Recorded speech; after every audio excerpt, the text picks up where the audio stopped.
And whoobloosh! Oh, look, he's going for it. What is that? What is that? The party's just beginning and it's all for you and me. You work so hard for what you want, it's where you want to be. You've had your fun and now you're done, so everyone goes home. So what are you doing? There's nothing to do. Well, look where we go.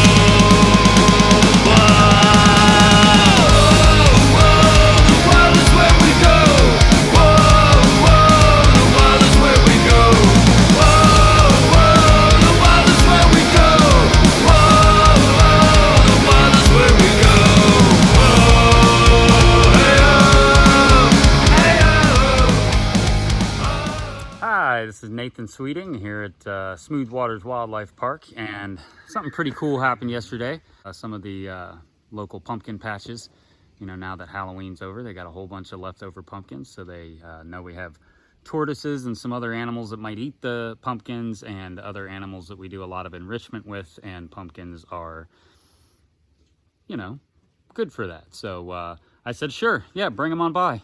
Look at all the pumpkins. To be fair, that's not all of them. We're going to use some of these, quite a few of these, for enrichment with some of our alligators and crocodiles, so that could be a lot of fun.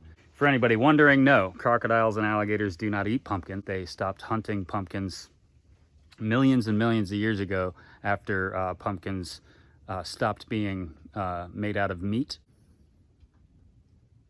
No, they don't really eat pumpkins. Just like any other animal on the planet, they do have their own personalities. They do like to play.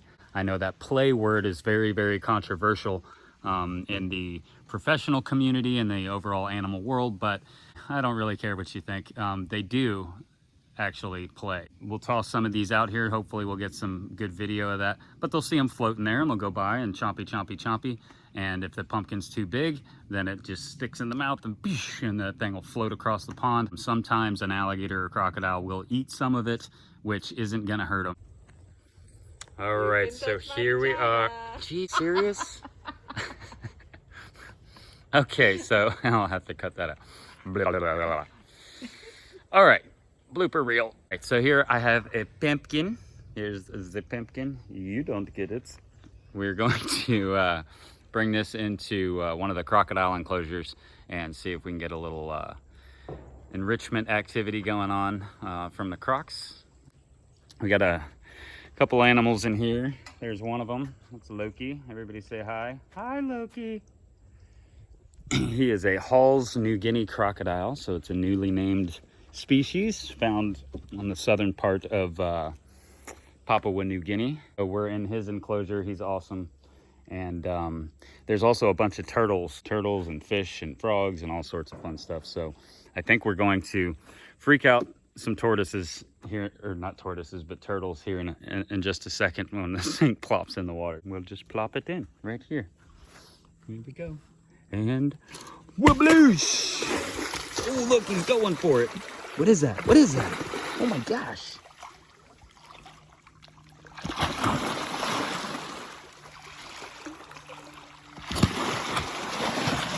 Ooh, he's killing it. He is killing it. Good boy, Loki. Good boy, Loki.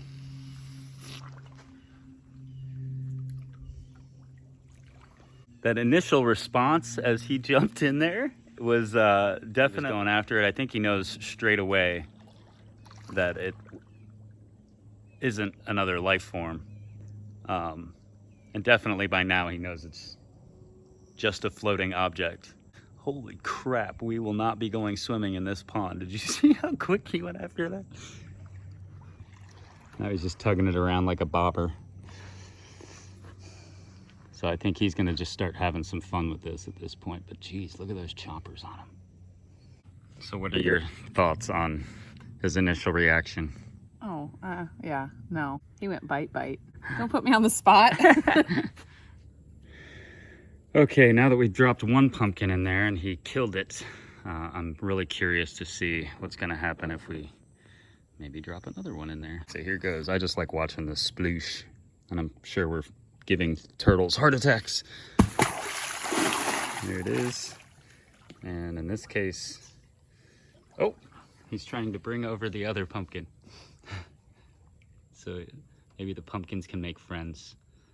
Now, once he gets sick of that pumpkin, he will toss it to the side. You know, he's already poked holes in it, so that thing's gonna take on water and sink, and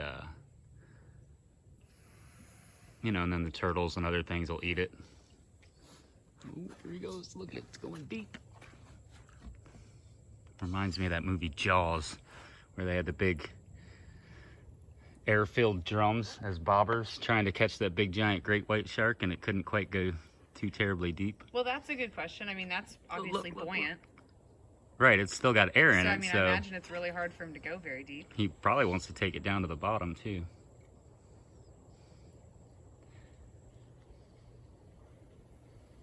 Now, I know somebody's going to ask at some point, is it stuck on his teeth? Well, kind of almost wouldn't matter, because he can definitely shake and tear and rip that thing to shreds. So even if it is hooked on his teeth, once he wants to let it go, he will definitely... Dang, man, he took that deep on that one. Jeez. For reference, these ponds are about 8 to 10 feet deep in the rainy season, which we're on the back end of. So 6 to 8 feet deep in the drier times of year. So they're pretty deep ponds. Loki and the turtles get along just fine. He doesn't mess with them, they don't mess with him. So I guess unless you're a pumpkin, you have nothing to worry about. Just the first pumpkin. Just the first pumpkin. This pumpkin, he's fine. He's cool. He's just chilling. That pumpkin, nah, not so much. I would say right now it's a very content, entertained crocodile right there. Hey, Katie, why are you wobbling so much? Holy pumpkin, Batman. All right, so we have a really big pumpkin for Trapper. And for those of you that don't know, Trapper is a 13-foot American alligator. He is huge, so we got an extra big pumpkin for him. Not quite sure how he's gonna react to it, but Katie's gonna toss that thing out in the pond, and we're gonna see what he does. Right, Katie, go ahead and toss it way out there as much as you can. Okay. Whee! Sploosh! All right, let's see what he does.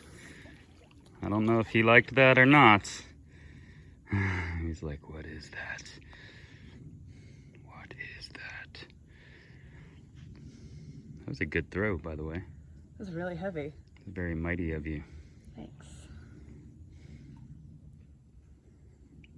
He's feeling it out. Not quite sure what this weird orange thing is. Now, each animal is going to react differently to every situation, so just like people or anything else, we don't all enjoy the same activities or the same sports. So he may just not like pumpkins. He might not want to play with that. So a good example of that is going to be this. Watch. His normal enrichment and play stuff is the water line. So I'll turn that on and we'll see if anything happens from that. So let's see, because he came back over here.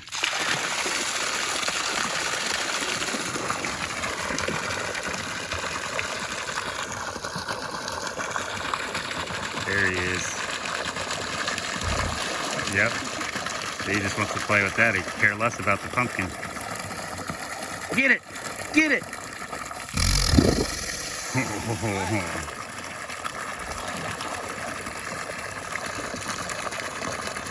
So that's, I'm kind of glad we saw an example of that. So not every animal is going to like every kind of enrichment, or you know, just like with people, not everybody likes to play sports. Some people like to skateboard or ride bikes or go surfing, more of an individual thing.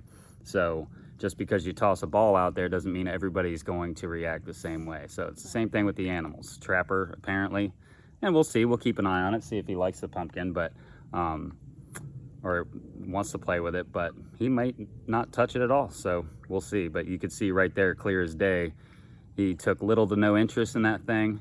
And then as soon as I turned on the water, which we already know he really does like to play with the water, he definitely reacted really well to that. So we are headed towards the Nile crocodile enclosure now. We're gonna drop off a couple pumpkins in there and see how they react to that. And hey, Katie, those are some nice pumpkins you have there.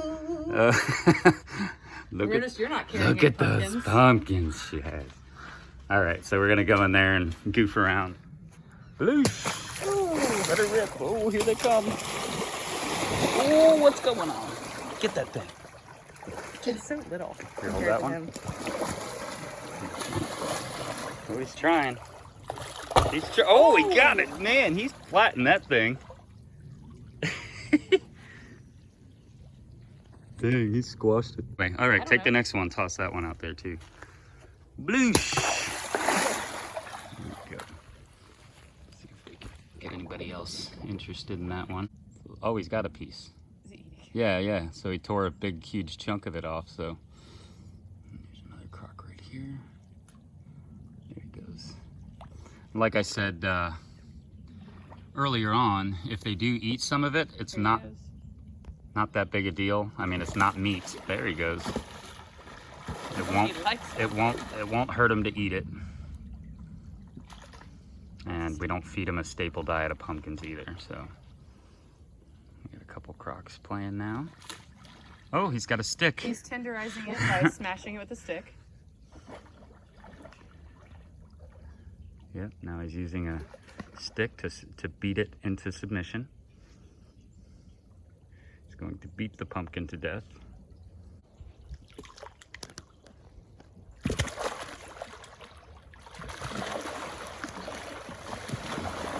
Oh, he's good.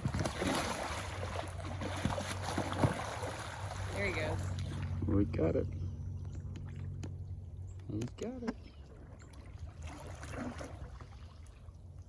In this enclosure, we have a mix of animals.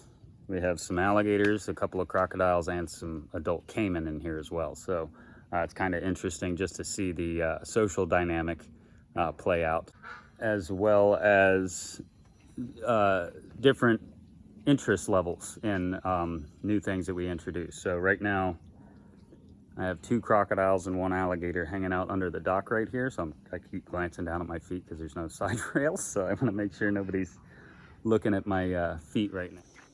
Nope. Good. Yeah, get in your spot. Come on. You guys want to play with a pumpkin? You want this thing? Do you want this thing? Come and get it. Ready? Ready?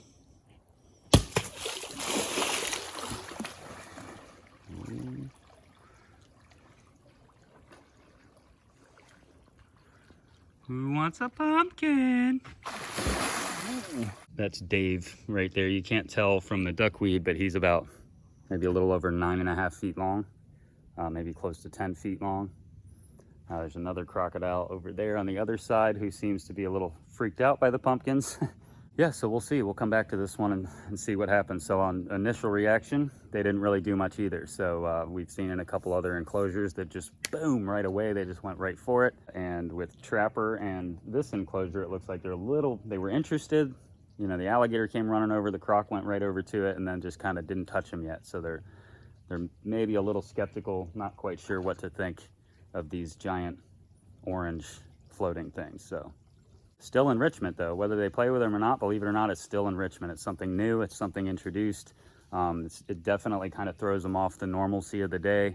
So aside from all the other enrichment they get normally just on a day-to-day basis, this thing, you know, a giant thing we just dropped in there and baloosh in the water, you know, definitely kind of stimulates them, you know, gets those excited stress levels up a little bit. And you know, so whether they play with them or not, almost kind of doesn't matter. All right, so that was a lot of fun.